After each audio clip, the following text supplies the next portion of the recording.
je vous salue. Donc, c'est pour ça que la marche n'est pas très haute. La question essentielle des data de terrain, les big data de terrain pour le pilotage des risques et de la prévention.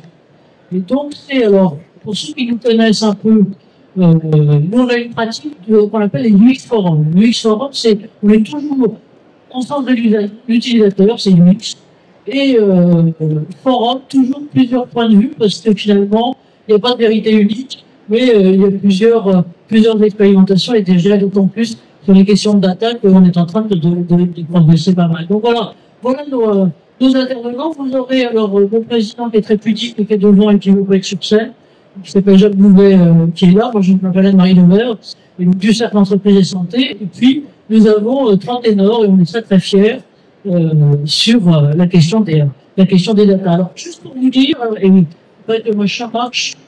Voilà.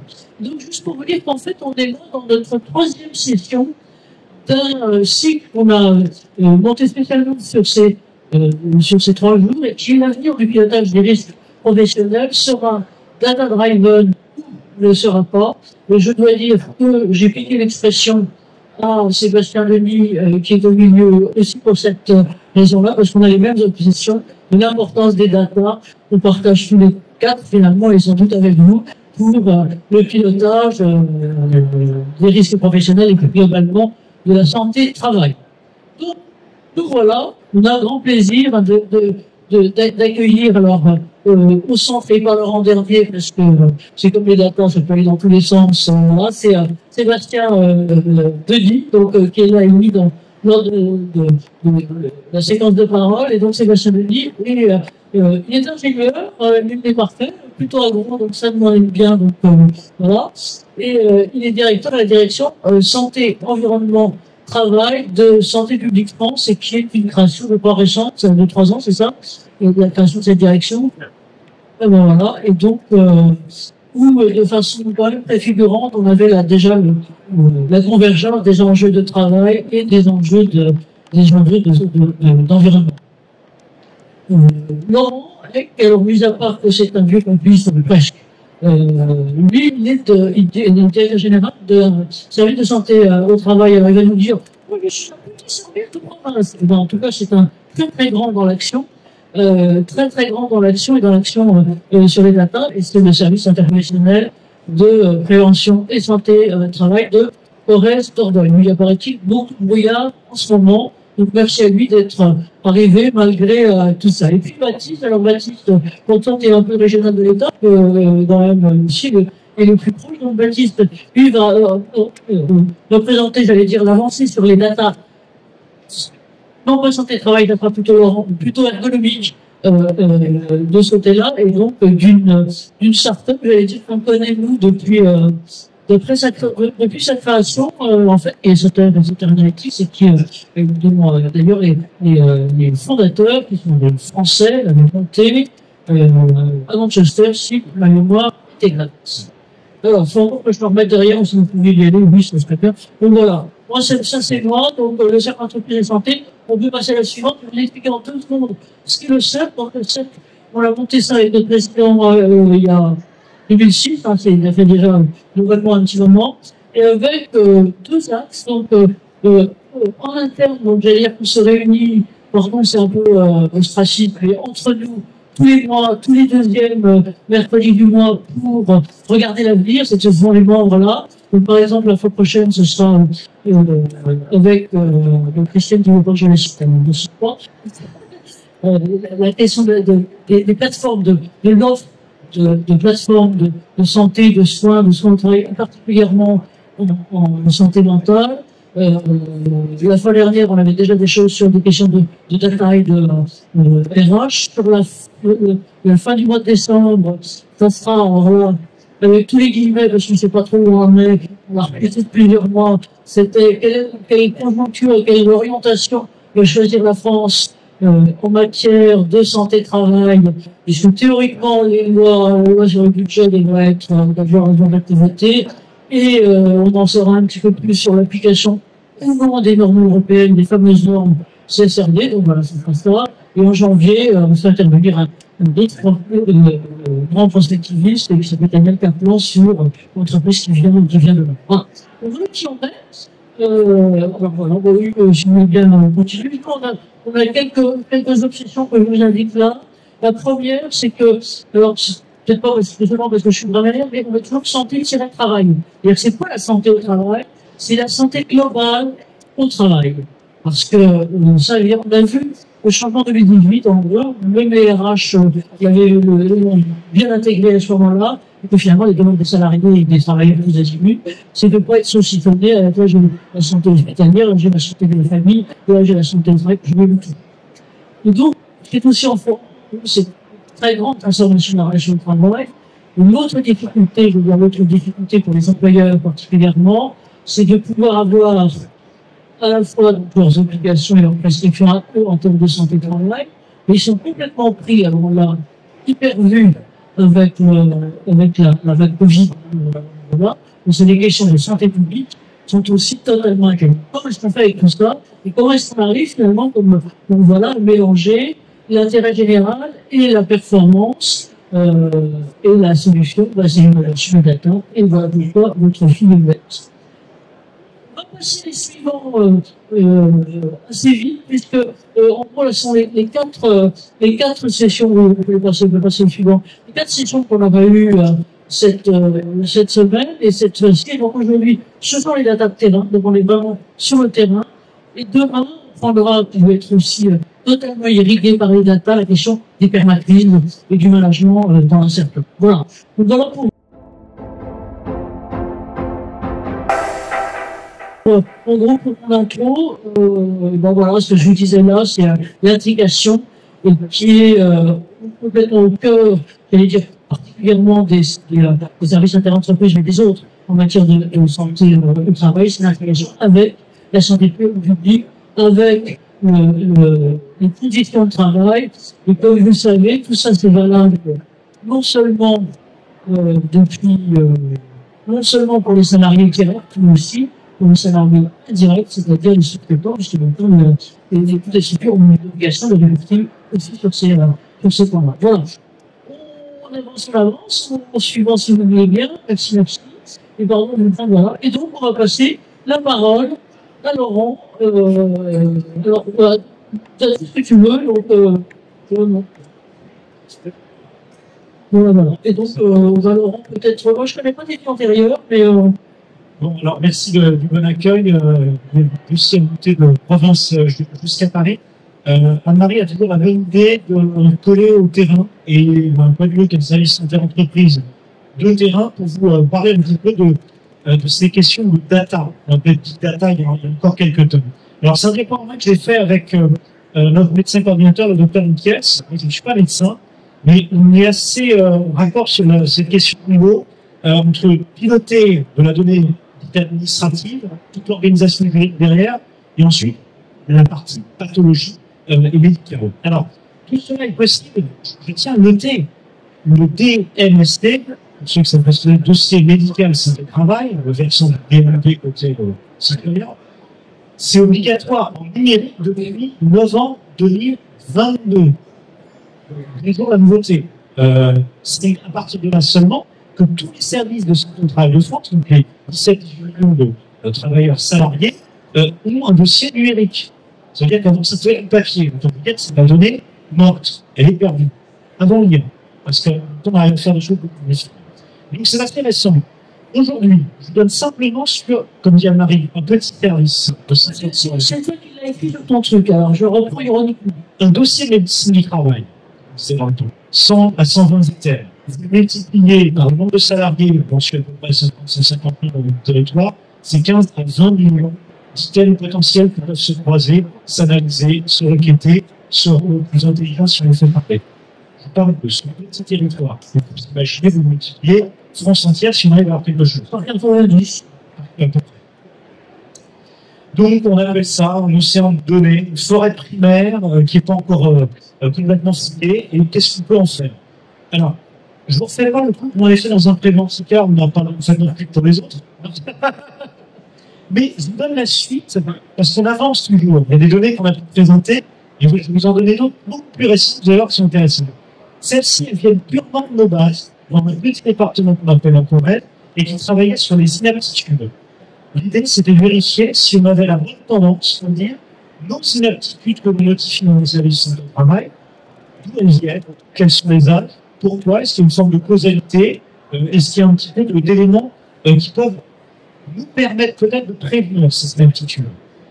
Alors, on a travaillé assez facilement sur une période donnée 2017-2023. J'ai actualisé les chiffres, pour ça, et c'est pour vous aujourd'hui, pour vous, comme c'est le vôtre. On nous a actualisé aujourd'hui 3600 inaptitudes prononcées. On a fait des tests de vérification, des kilos de ce qu'elle et normalement, c'est assez robuste ce que je trouve. On a analysé le genre. Je vous rappelle, dans l'année 2021, on commence à genrer un peu plus nos données, les âges, bien évidemment. Je fais juste une parenthèse, juste histoire de t'embêter. Je ne sais pas si vous savez, à propos des analyses genrées qui théoriquement sont obligatoires depuis quand même quelques années, les seules données qui sont disponibles sur le site d'Amélie en matière de révision professionnelle. Est-ce que quelqu'un sait pour gagner un paquet de carambars? Eh bien, non, vous ne savez pas. Les seules indications qui sont données en matière de risque professionnel sont les accidents genrés, c'est les accidents de trottinette. Donc, voilà. Il faut quand même une très correcte. Merci. Alors, c'est un document pas tout à fait accessible sur Marie. Je vous de diffuser également. Donc, on voit également la prévalence des inaptitudes en fonction des années d'exposition sur le risque professionnel.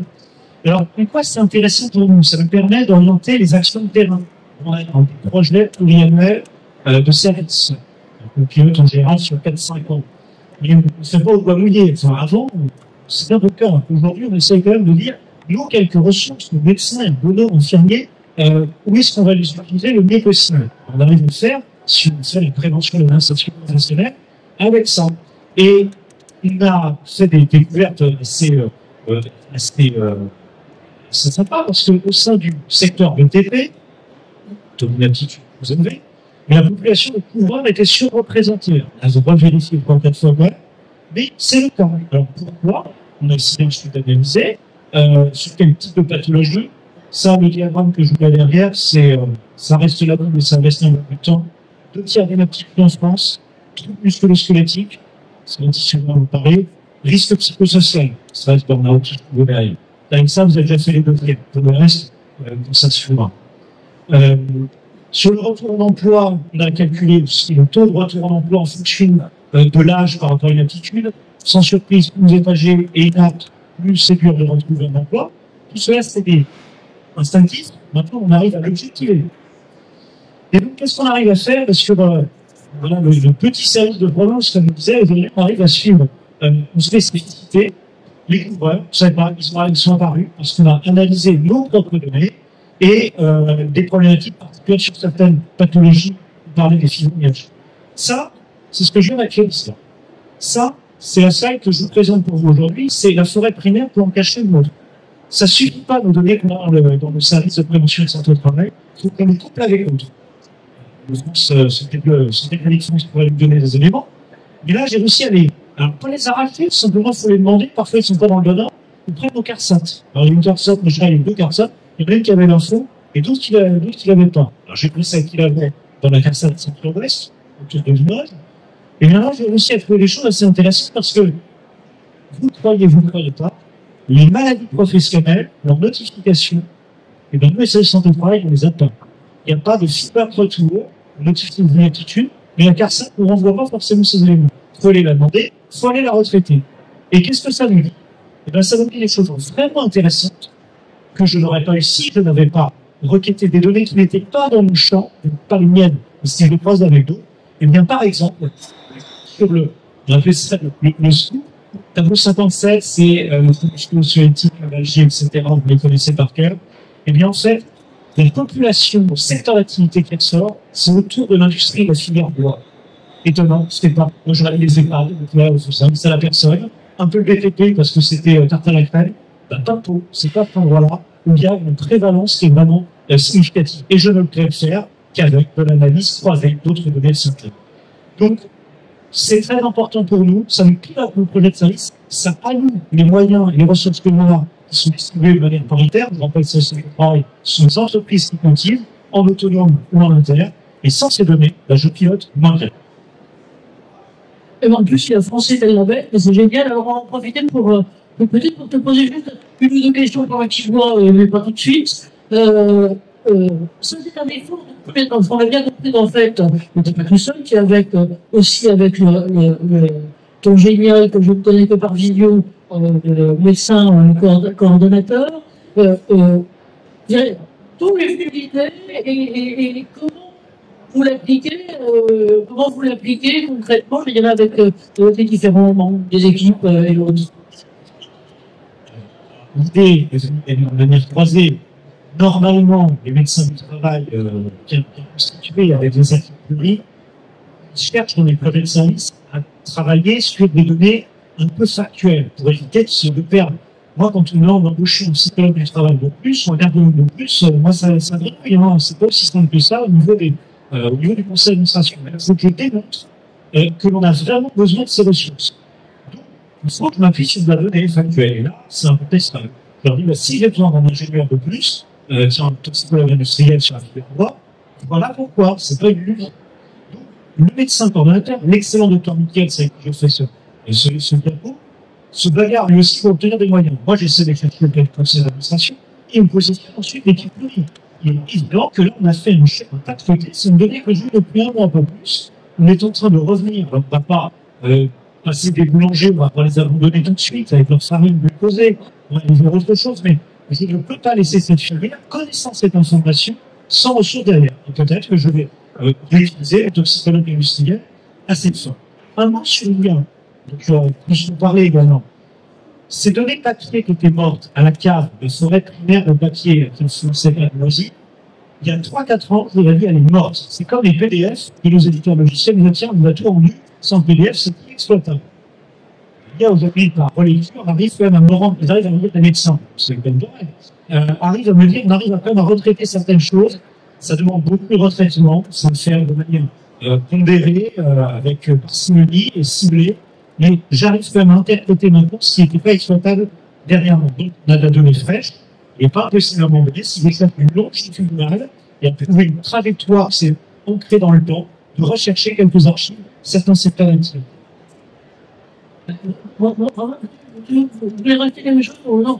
Non, la question que je voulais dire, parce qu'on avait vu la plaisanterie sur le petit service de Provence. Alors, partout pour les Parisiens que vous êtes et que nous sommes, mais moi, je devrais sur cette question des data, depuis, ça fait 4-5 ans qu'on est complètement obsessionnel de la chose, et finalement, c'est pas à Paris, je suis désolé, c'est pas non plus avec les institutions parisiennes les plus importantes qu'on trouve les solutions, qu'on trouve les exemples. Je vous dire, par exemple, sur justement, sur cette question des data et de traitement par intelligence artificielle. Je veux dire que depuis, je sais pas si ça vous dit quelque chose, mais la mission Villani, qui avait été le premier truc qui avait été organisé par Macron quand il a globalement démarré sur le traitement des données et notamment le traitement des données de santé, on les a tous reçus. On sert pour leur dire, mais alors, les données de santé, et particulièrement les données de santé de travail, c'est vraiment à peu près tous. C'est-à-dire, la fameuse mission, avant que ce soit que le SDFM, par exemple, existe, on les a reçus aussi. On a reçu ensuite les autres, y compris les grands bureaux qui fait un super boulot public pour mon espace santé. Et à chaque fois, ils nous ont très gentiment répondu, et je faisais des trucs tout à fait intéressants, mais la réponse c'était, en matière de santé travail, oh là là, c'est compliqué, donc on verra ça plus tard, cette clé, il n'y a rien à voir, on verra ça, on a beaucoup de mal à voir ça, et je dois dire que donc, on s'est dit, on va chercher ailleurs, et c'est dans les provinces profondes, comme on dirait avant, alors j'ai découvert en Occitanie 2 filles absolument incroyables, entre Poeta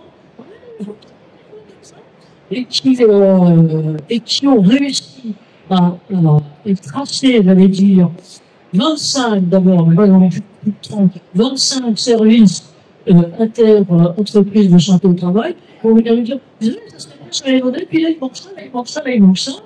Et elles ont fait ça avec, c'était une assoce qui dépendait de l'ARS Occitanie. Puis ça s'est marié avec la fille qui pilote l'arrêt local, l'adresse locale, et là c'était une vraie coopération. Et ils ont monté un truc complètement génial là-dessus. On a trouvé plusieurs, alors, mes parents, on sait, on ne peut pas tout ratisser, mais on en a trouvé plusieurs comme ça, complètement incroyables. Complètement incroyable. Notre amie Florence dans le Cher, elle n'est pas là aujourd'hui, mais là aussi. Et donc, sachant complètement construit, j'allais dire, loin des institutions, pardon Sébastien, mais je ne présente pas toutes les institutions, loin des institutions, des choses vraiment concrètes et vraiment précises. Autre chose que je voulais vous dire aussi, tous ces visuels-là, je dirais grâce à Jean-Loup qui capte tout là en ce moment, à la fin on aura le replay et en même temps tous les supports. Mardi prochain, avant le fait d'animal, donc on sera globalement fait. Alors, je viens de regarder les questions des data santé travail. On va regarder, si vous voulez bien, maintenant un autre aspect que je vais prendre avec Sébastien. Et donc, alors derrière moi, vous avez, pardon, c'est pas la réalité, mais un barbu qui est là et qui s'appelle Pierre Plantard. Et Lionel, qui est dire par mon vieil alter ego, mais quasiment sur la question des exosquelettes, pour regarder cette fois-ci comment grâce finalement, grâce à l'IA, on va s'attaquer aussi non seulement aux données santé de travail, mais aux données ergonomiques. Donc, qui présentent, si je peux me permettre, qui vont être différents, le gros intérêt de pas être des données santé de travail, donc il y a théoriquement plus grande liberté à traiter les gens. Et en même temps, il y a des flux de données potentielles tout à fait importants. Avant de passer la parole, je vais passer deux exemples. Donc, le premier, celui de Lionel. Donc, Lionel, je vais l'analyser.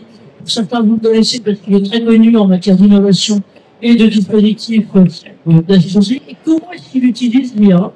Ça, c'est très intéressant parce qu'il l'utilise pour, j'allais dire, quantifier et objectiver les données qualitatives.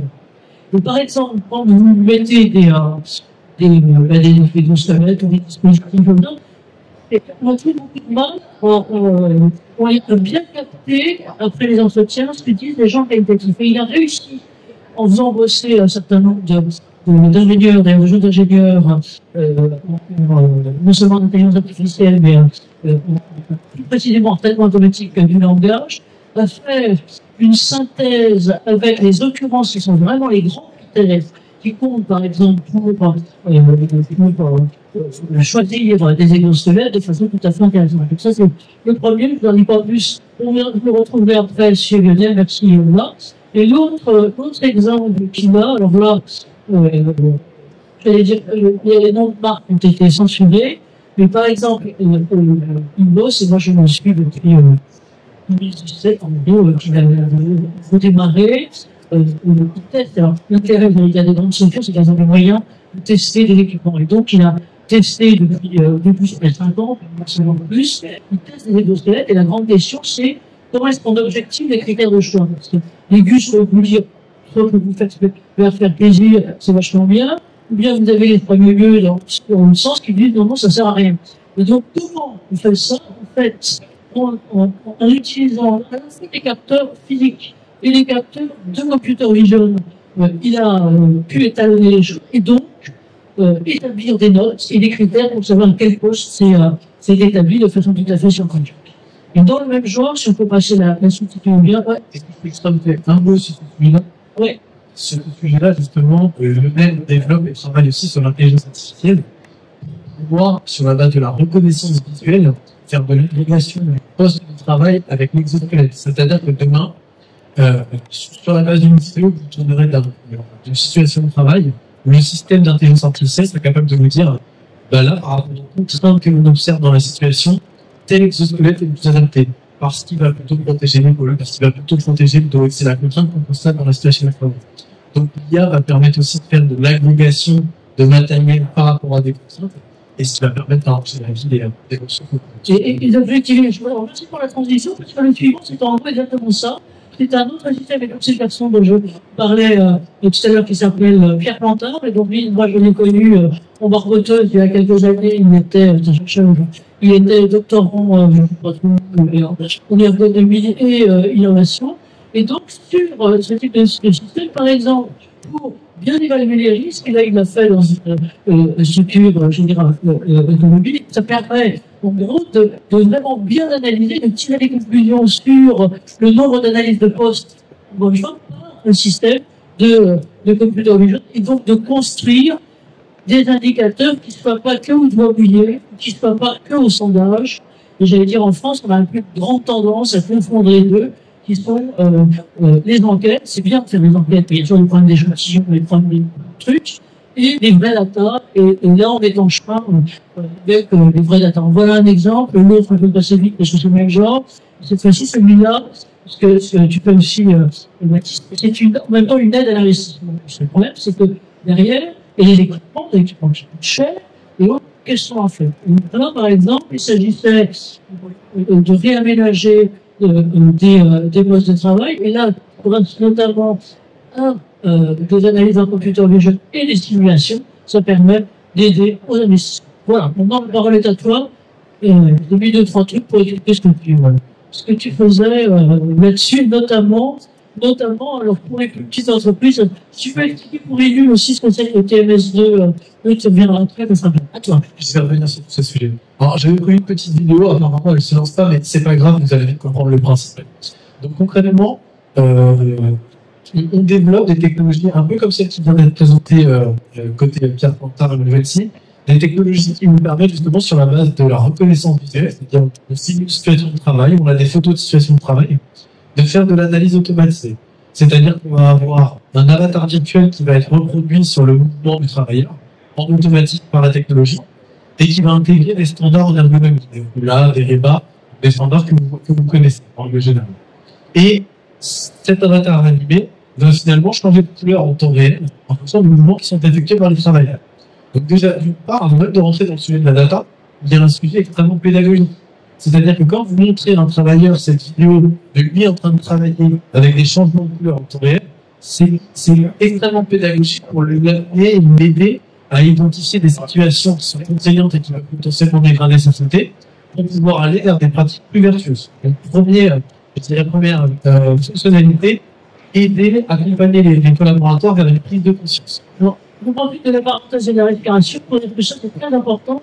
C'est-à-dire que les data, c'est pas seulement utilisable par les patrons, par ceux qui consolident l'ensemble, mais c'est une utilisation très opérationnelle, exactement, on profite pour laisser voir, exactement comme ce que tu es en train de dire là, c'est-à-dire qu'il y a un feedback, il y a un retour réel de la réalité, de la réalité des risques pour les individus et les personnes. Bon, d'accord.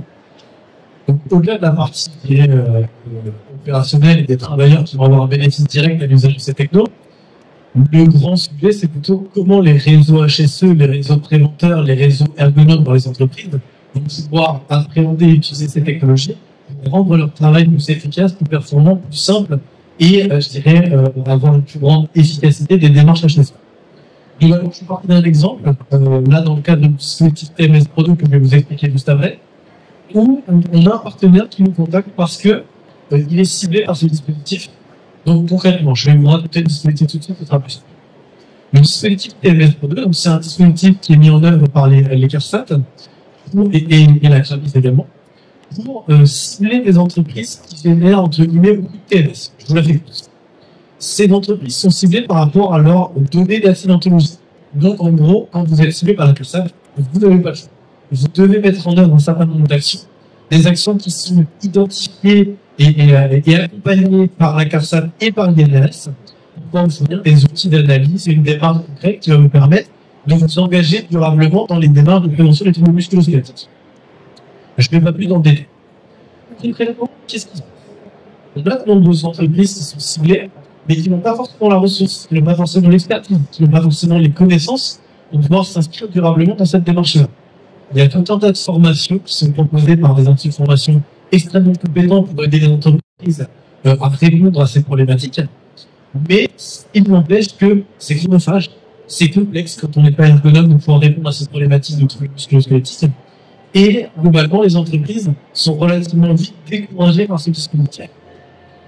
Donc, les entreprises sont appelées à des entreprises comme les nôtres, je dirais des start-upers, qui a justement la capacité de leur fournir des technologies qui vont leur permettre d'être plus efficientes dans ce type de technologie, dans ce type d'approche, pour pouvoir, d'une part, apporter des réponses au CARSAT dans le cadre du dispositif, pour pouvoir, je dirais, ne pas être trop embêté dans un premier temps, mais au-delà de ça, on va pouvoir accompagner durablement pour pouvoir les aider à s'inscrire durablement dans ces démarches de prévention des TMS, parce qu'elles y verront un intérêt direct et parce qu'elles y verront une efficacité sur le long terme. Concrètement, comment ça se passe? 2 minutes. Encore 2 minutes, je vais faire très vite. Concrètement, comment ça se passe? On capture de la data automatiquement grâce à la reconnaissance visuelle. Donc, comme je vous montrais tout à l'heure sur la vidéo qui malheureusement n'a pas tourné, on voit une personne dans son environnement de travail. On a de l'analyse TMS qui se fait en automatique parce qu'on a des standards et des indicateurs qui sont fournis automatiquement par la technologie. Donc, on est capable d'avoir, je dirais, des évaluations automatisées des situations de travail grâce à ces dispositifs d'évaluation technologique. Mais on va beaucoup plus loin. Grâce à l'IA, on va justement être capable de renseigner automatiquement de la documentation. Par exemple, aujourd'hui, les documents qui sont fournis par l'INRS dans le cadre de dispositifs, l'IA est capable de les renseigner automatiquement. Et donc de fournir aux entreprises des évaluations de leur situation de travail automatisées. En quelques secondes, je fais une situation de travail, j'ai mon évaluation. L'intérêt pour l'entreprise, c'est que, comme c'est complexe, comme c'est chronophage, ben je gagne du temps sur toute cette partie recueil d'informations. Et ce temps qu'on libère à des ressources type préventeur ou type ergonome, on le réutilise à faire ce qui est leur métier, c'est-à-dire de la prévention. Aller sur le terrain, accompagner les personnes, trouver des solutions d'amélioration, faire de la recherche de nouvelles technologies ou d'exosquelettes, par exemple, à mettre en œuvre dans les situations de travail pour protéger la santé des travailleurs.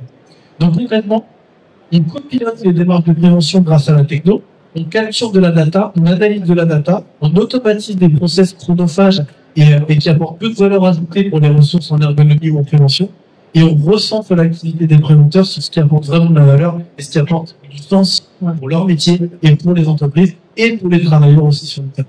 Voilà. Merci. On voit bien la finalité. Maintenant, la question, ça sera justement, à ton expérience ou à vos expériences, comment et par qui c'était utilisé? Parce qu'on a bien vu au début ce que tu disais sur la façon dont finalement les opérateurs peuvent s'approprier les choses et en tirer des conclusions pour leur propre comportement. On voit bien en dialogue global sur atelier ou type d'activité ou autre.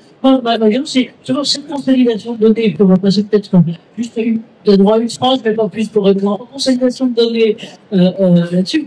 Comment c'est, des figures la vie, comment et par qui, j'allais dire, c'est intégré au-delà de l'échelon opérationnel direct? Ok.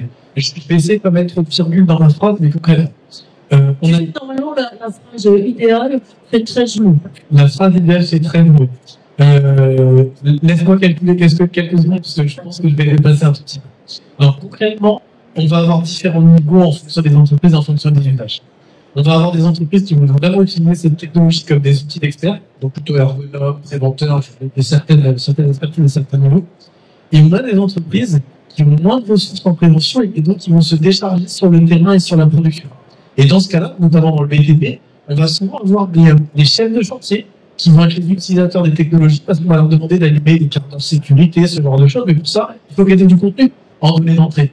Et donc, la technologie va leur soutenir le contenu en données d'entrée, va orienter leur analyse sur des points qui sont saillants et donc va les aider à être efficients dans leur démarche de santé et sécurité au travail pour renforcer leur rôle de leader en santé et sécurité au travail aussi. Merci, on voit bien effectivement le côté data opérationnel. Voilà.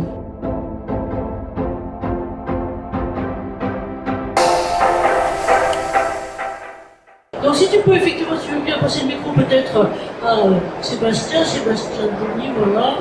Le voilà.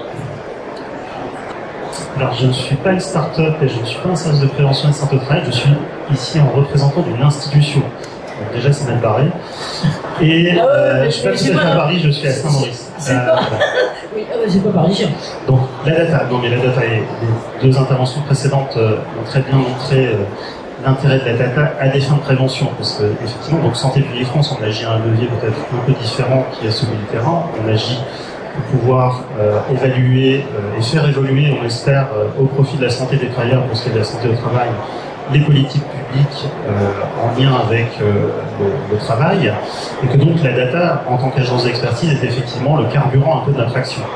Donc pour nous, on est déjà confronté à un enjeu qui est de récupérer de la donnée de santé au travail pour pouvoir avoir des analyses agrégées.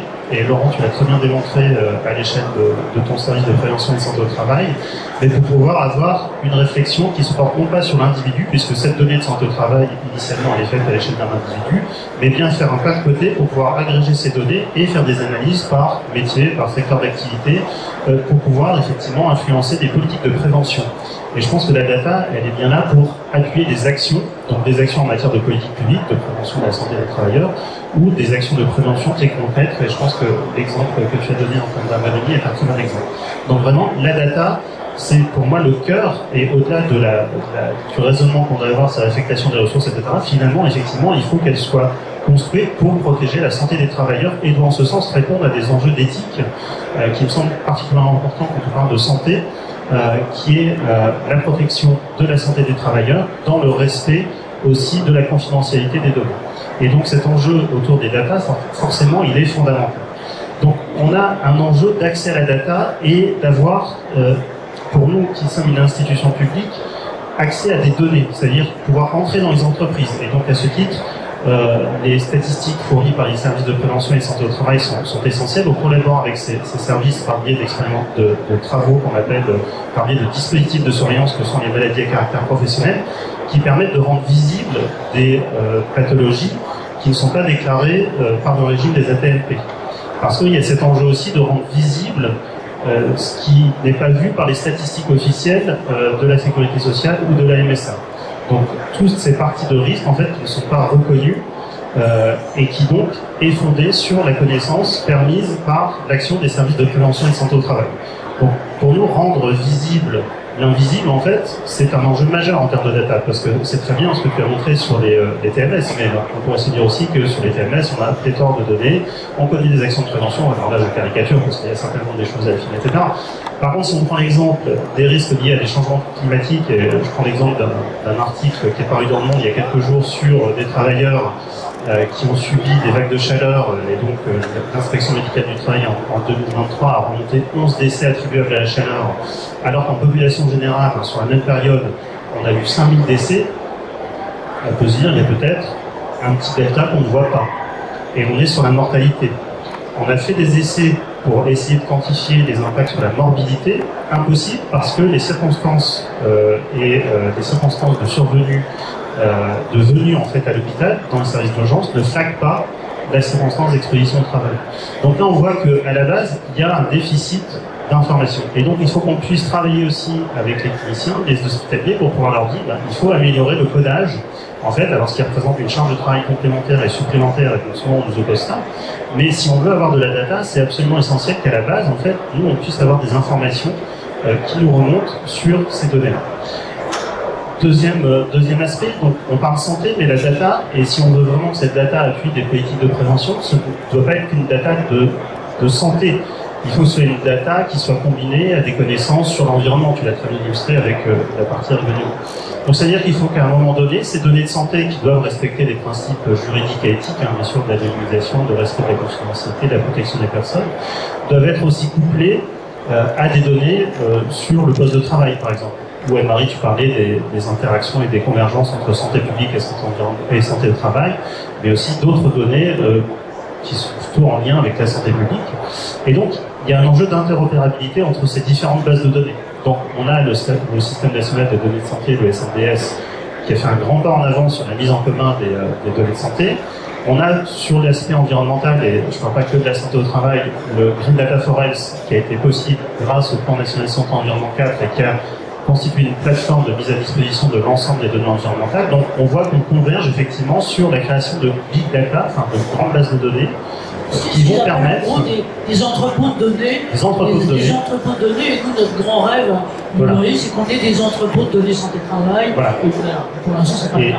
Et effectivement, sur l'enjeu de santé-travail, c'est pas le cas, donc il y a encore des progrès à faire.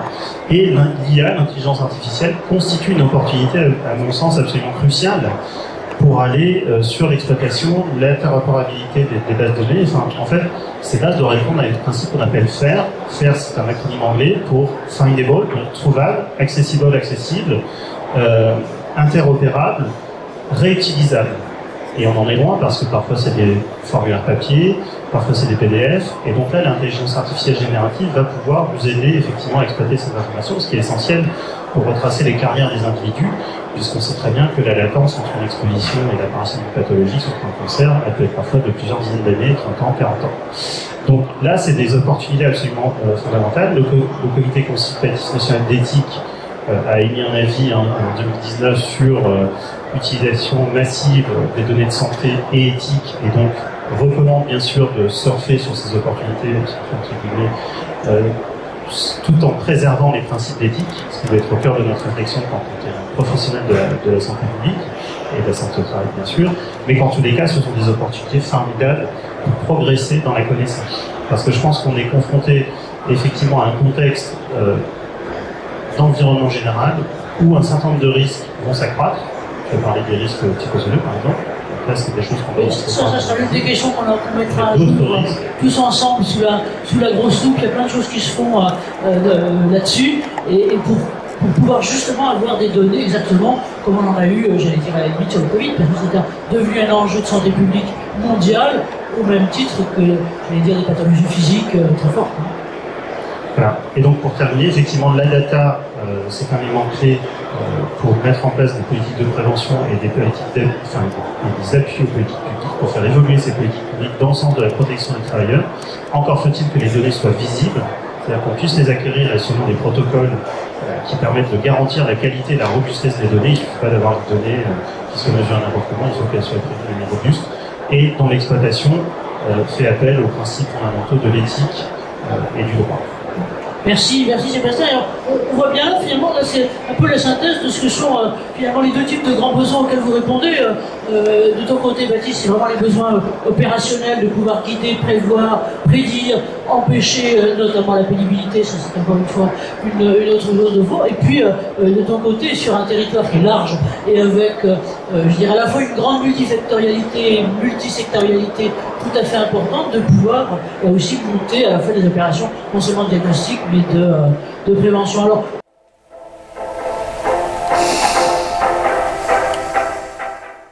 il va nous rester un tout petit peu de temps scratch, si vous pouvez appuyer là-dessus, sur la suite et donc sur la partie échange, questions-réponses avec nos interlocuteurs et avec vous tous. Et moi, juste pour mettre un peu de citron sur l'huître, pardon de vous traiter d'huître, tous, mais je voulais vous dire là dans quelle grande tendance de fond on est. C'est pas que je sois complètement anglo-saxon, mais il y a une notion qui est en train de se développer en Amérique du Nord, et j'allais dire particulièrement au Canada, et qui est la notion de people risk, c'est-à-dire de tous les risques qui sont liés aux gens, à l'humain, pas seulement l'humain comme personne, mais aussi l'humain comme collectif. Et ce que j'ai trouvé très intéressant, c'est qu'en France et en Europe, alors on est beaucoup autour, j'allais dire, de la compliance, ou du juridique, ou de l'application de la CSRD avec est-ce qu'on va faire une pause, parce que notamment, je ne sais pas si vous êtes théoriquement à peu près tous dedans, hein, puisque normalement, obligatoirement, toutes les entreprises de plus de 250 salariés sont censées faire un reporting, notamment sur le pilier social, et aussi bien les salariés directs que indirects. Je ne sais pas trop si c'est fait, mais voilà. Et donc, il y aurait, paraît-il, un moratoire sur les autres. Et eux, ils sont, comme d'habitude, si je peux me permettre, beaucoup plus pragmatiques. Ce n'est pas une réponse juridique uniquement de reporting et uniquement j'allais dire, de compliance. C'est que, c'est pas pour rien, pardon, mais que c'est une démarche un peu assurantielle. Ce sont les assurances qui prennent ça. Et qui, parce que bon, les systèmes sont globalement pas les mêmes. Et là, c'est une tendance neuve chez eux, c'est que dans les risques opérationnels, qui chez nous rentrent classiquement dans le risque, ils prennent les risques liés au personnel. Il y a tous les autres, hein. C'est-à-dire, je veux dire, ça va depuis les attaques cyber jusqu'à les risques, je veux dire, de déontologie commerciale de certains, mais sur tout notre truc et sur la relation de travail, il y a cet effet très profond. Ils regardent, donc ce qui est intéressant aussi, c'est la façon dont ça permet de mélanger les fonctions et d'aller risque, côté financier, côté RH, côté RSE, et de l'autre côté, concret, HSE, sécurité, santé, de pouvoir prédire, prévoir et mieux piloter la performance de ce terrain. Donc ça, c'est un truc sur le people risk. L'autre, il est sur ce qu'on va continuer à appeler le big data, parce que, encore une fois, même si l'appellation était plus à la mode il y a 5 ans, elle est quand même réelle, c'est-à-dire qu'en gros, ce qui compte, c'est des données massives, fiables et autres, en innovation, et aussi, alors avec une réponse possible qu'ils connaissent tous les trois mon obsession, on pourra lever sous peu, qui est les fameuses données synthétiques. Je ne sais pas si vous savez, mais on est pris en France entre une contradiction extrême, avec d'un côté un énorme besoin de données, ce qu'on est tous en train de voir là, et de l'autre côté, ce que Sébastien évoquait fort publiquement, et qui est, il faut respecter les questions d'éthique, le RGPD, ce qui fait que, si je peux pas être nous, un certain nombre d'entreprises ou autres qu'on connaît, sont complètement rigidifiées et frigorifiées avec, si j'avance un doigt, je vais me taper un truc judiciaire sur le dos parce qu'il y aura cette révélation. C'est-à-dire que là, enfin, le petit génie issu d'ailleurs des États-Unis, enfin, il y a un Français là-dessus, et qui pratique les données synthétiques, c'est-à-dire d'une façon, j'avais découvert ça en Israël il y a déjà 5-6 ans, où la faute d'échantillons suffisant créait des échantillons totalement vraisemblables et sans aucune relation avec la personne initiale. Et donc, tous les problèmes, en tout cas du côté collectif de la confidentialité, sont résolus, peuvent être résolus grâce à ça. C'est pas encore, ça commence à l'être sur certains domaines, j'allais dire de santé pure, mais donc à nous de le créer sur santé travail. Voilà, donc ça c'était, pardon d'avoir pris le micro, mon intervention à moi, maintenant à vous, questions, réactions sur vos... et puis vous avez tout à fait le droit vous de rebondir les uns les autres, on a encore 2 minutes et demie si on ne se fait pas engueuler, donc voilà. Questions? Voilà, Christiane. Alors le truc un peu sur le bas du monde. Merci. Donc Christiane Ginestou du groupe Orange, Direction Santé Sécurité au Travail. J'avais une remarque par rapport à l'étude sur la Corrèze, enfin sur ces sujets. Je trouve ça vraiment très intéressant, et pour avoir travaillé quelques années pour l'artisanat par exemple, je me suis demandé s'il y avait des rapprochements avec des données d'activité au niveau du département, parce que je trouve toujours intéressant d'aller croiser des données très très larges, mais finalement au niveau de département c'est vraiment intéressant. On peut avoir des caractéristiques aussi. Je vois que les couvreurs sont sortis, les menuisiers sont sortis. Je pense à la pente des taupes qui est peut-être très forte en Corrèze, ou des choses comme ça, mais elle est très typique. Comment est-ce que, enfin, peut-être qu'il y aura des ponts faits avec les chambres de métier, les chambres d'industrie. Et c'est tout à fait juste. Alors on essaie de, c'est bien, on a la tech, l'ensemblier et le terrain. Chaque terrain va être différent. Quand je discute avec les copains de Saint-Nazaire, chantier naval, c'est pas les mêmes risques. Évidemment, la Corrèze, il y a des trucs. Alors, le rapprochement avec un autre producteur de données, effectivement, c'est l'autre champ économique. Le diagramme était sur le travail. Effectivement, j'étais hier à la Chambre de métier d'artisanat de Corrèze pour discuter de ce genre de choses avec des gens de la filière. Et quand je parle de la filière bois, de la filière sur d'autres secteurs d'activité, il faut qu'on se rapproche d'eux, parce que dans l'assurance, c'est intéressant aussi de rapprocher des gens qui ont des relations affinitaires derrière. Moi, j'aime bien travailler en santé au travail avec le monde économique, et également aussi celui de la prévoyance, parce qu'il y a des cofinancements qui sont possibles derrière, dès lors que c'est data-drivé, et en plus, il y a une caution un peu médicale d'observation derrière. Donc, je partage absolument votre remarque, et voilà, j'étais justement hier à créer ces liens avec les CCI ou les chambres de métier d'artisanat pour ce qui concerne cette étude. Merci de la question-réponse, parce que c'est effectivement exactement ça. Moi, ce que j'ai observé, parisienne, pardon, j'étais pas persuadée, encore une fois, pas que la révélation se ferait de l'institutionnel, mais en gros un peu quand même. Mais toutes les réalités de terrain sont exactement à l'inverse. C'est-à-dire que, oui, moi je vous parlais de cette bande, pardon messieurs, parce que c'est une bande de filles qui ont, de tous âges, qui ont créé ça en Occitanie, je veux dire, entre Pau et l'ensemble, et elles travaillent effectivement complètement avec les chambres des métiers, et c'est la réalité du terrain qui globalement s'exprime. Alors, je crois qu'on est en train d'arriver sur la fin. Autre question? Non, ils veulent pas? Ben alors, mon président, il veut dire quelque chose? Non, je lui passe son micro, et puis après, une phrase de 13 mots, chacun pour plus. Moi, ce que j'ai en tête, c'était une comparaison avec la météo. La météo, on sait dans les livres d'histoire qu'il faisait très froid en 1712. Mais aujourd'hui, on a des moyens qui nous permettent de dire un peu mieux quel temps il fera en Dordogne demain ou après-demain. Et comment sera le climat dans l'an 2100. Et il y a une demande, mais cette demande, elle est soutenue aussi par un énorme progrès sur le stockage et le traitement des données. Et donc, ça appelle notre attention sur tout l'intérêt que peut porter pour un secteur très important qui est la santé, tout l'intérêt qu'il y a à enregistrer des données bien faites, à les stocker, à les traiter. C'est un chef de progrès en ce moment très très rapide par rapport à ce qui pu se passer pendant 100 ou 200 ans. La météo en profite, il n'y a pas de raison que la santé n'en profite pas aussi. Donc merci pour vos exemples qui ont été très illustrants de ce qu'on peut faire. Alors, merci Président, puisqu'on est en marche vers l'avenir, comme dirait l'autre, une phrase chacun de conclusion, bonne pratique ou voilà, d'orientation. Vous avez un micro pour voilà, Laurent, si tu veux commencer. Voilà.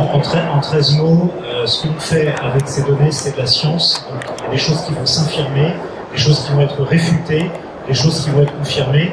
Sans ces données, on travaille trop mal. Et là, on a la chance, effectivement, avec ces opportunités, notamment l'IA, de travailler beaucoup mieux. Peut-être Sébastien, Sébastien, monsieur le préfet en dernier, vous savez qu'on sait toujours parler en dernier des grandes autorités.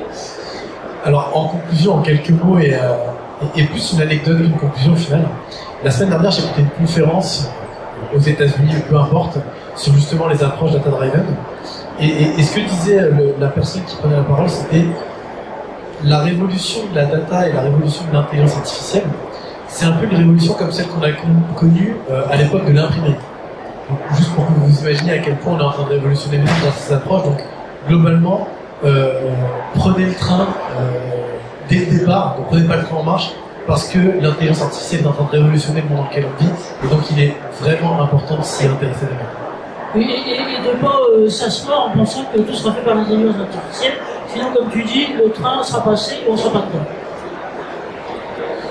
Effectivement, l'intelligence artificielle est une vraie opportunité pour traiter ces données, encore une fois, ces données scientifiques. Hein, c'est vraiment des données, on fonde des actions sur des faits probants, et non sur des opinions. Je pense que c'est important de le rappeler aussi dans ces périodes.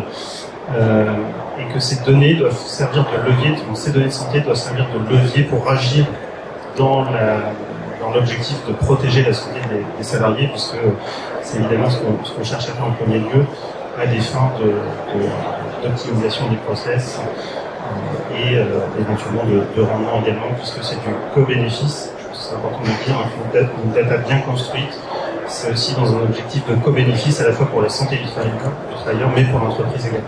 Et je pense que ça c'est important. Merci. Je vous propose qu'on les applaudisse cultement. Plus fort que ça. Hein. Plus fort que ça.